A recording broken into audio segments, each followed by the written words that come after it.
ڈرامے کی next episode میں آپ لوگ دیکھیں گے کہ میر زاہد نے لاکھ کوشش کی نوین کی ماں کو خریدنے کی تاکہ وہ اپنا منہ کھول کر تمام تر حقیقت عمیر کے سامنے بیان نہ کر پائے، تاکہ میر زاہد کا جو اصل چہرہ ہے وہ اس کے بیٹے کے سامنے نہ آ پائے۔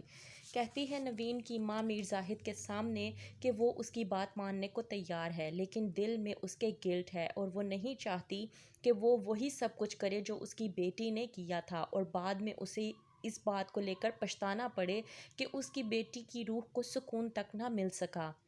آتا ہے عمیر زائرہ کے پاس اور کہتا ہے کہ مجھے تمہاری شکل سے بھی اب نفرت ہوتی جا رہی ہے، اور ویسے بھی تم نے میرے ڈیڈ کے حوالے سے جو کچھ بھی بولا تھا اس لحاظ سے تو تمہارے منہ پر ایک اور تھپڑ رسید کرنا چاہیے تھا، لیکن یہ سب کچھ کر کے میں تمہارے منہ لگ کر اپنا موڈ سپوائل نہیں کر سکتا۔ لیکن ایک بات یاد رکھنا، اگر آئندہ تم نے کبھی میرے ڈیڈ کے حوالے سے کوئی بھی ایسی ویسی بات کی تو مجھ سے برا کوئی نہیں ہوگا۔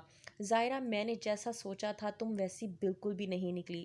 لیکن زائرہ عمیر کی تمام تر باتیں سننے کے باوجود جواب میں کچھ نہیں بولتی، بس چپ کر کے اس کی باتیں سنتی رہتی ہے، کیونکہ وہ جانتی ہے کہ وہ عمیر کو لاکھ سمجھانے کی کوشش کر لے، عمیر کے پلے کچھ نہیں پڑنے والا، کیونکہ اس کی آنکھوں پہ اس کے باپ کی محبت کی پٹی بندھی ہوئی ہے، اور یہاں تک کہ وہ اپنی ماں پر بھی یقین نہیں رکھتا۔ کہتی ہے زائرہ کہ میں اب کچھ نہ کچھ تو کر کے ہی رہوں گی۔ آتی ہے اور زویا ٹکراتی ہے زائرہ کے ساتھ۔ زویا بار بار جان بوجھ کر زائرہ کو تنگ کرنے کی کوشش کرتی ہے۔ زائرہ کہتی ہے زویا سے کہ تم پہلے ایک بار اس گھر سے نکلوائی جا چکی ہو اور دوسری بار اس گھر سے نکلنے کے راستے پر بہت تیزی سے چل رہی ہو۔ اس بات پر زویا زائرہ کو جواب دیتے ہوئے کہتی ہے کہ اس بار اس گھر سے نکلنے کے راستے پر میں نہیں بلکہ تم ہو۔ زائرہ زویا کی اس بات کو سمجھ نہیں پاتی کہ زویا آخرکار کیا کہنا چاہ رہی ہے۔ وہیں پر نوین کی ماں کو پوری طرح سے گلٹ ہوتا ہے اور وہ چلی جاتی ہے سعد کے گھر پر۔ سعد کی ماں سعد کی بہن اور سعد کے سامنے تمام تر حقیقت اور سچائی کو بیان کر دیتی ہے اور بتا دیتی ہے کہ نوین نے میر زاہد کے کہنے پر زائرہ اور عمیر کو الگ کرنے کی کوشش کی۔ کہتی ہے اس کی ماں کہ مجھے کچھ وقت دو تاکہ میں میر زاہد کے خلاف کچھ میسیجز اور ریکارڈز اکٹھے کر سکوں جو نوین نے کال ریکارڈ کے طور پر اپنے پاس محفوظ کر رکھے تھے، کیونکہ میں چاہتی ہوں کہ میرے پاس ثبوت موجود ہوں۔ اس کے بعد تم لوگ مجھے جو کچھ بھی کہو گے میں وہ کرنے کو تیار ہوں، جس کے سامنے بھی سچائی جا کر بتانے کو کہو گے میں تیار ہوں، میں اس بات سے پیچھے نہیں ہٹوں گی۔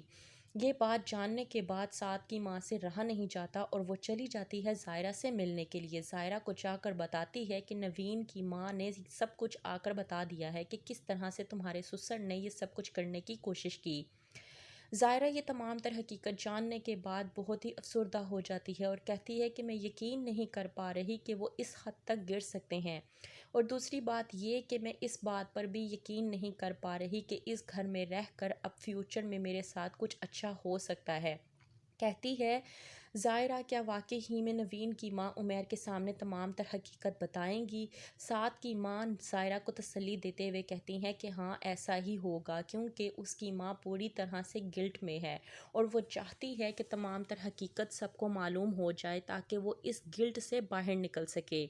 دوسری طرف زویا آگ لگانے کی کوشش کرتی ہے اور عمیر کے سامنے بیان کر دیتی ہے کہ زائرہ سے ملنے آج سعد کی ماں آئی تھی، جس کو سن کر عمیر کو مزید غصہ آ جاتا ہے اور وہ جا کر پوچھتا ہے کہ آخرکار سعد کی ماں تم سے ملنے کیوں آئی تھی، لیکن زائرہ عمیر کو کوئی جواب نہیں دیتی۔ تو کیا ہوگا آگے؟ کس طرح سے آئے گی عمیر کے سامنے سچائی؟ جاننے کے لیے دیکھتے رہیے محروم۔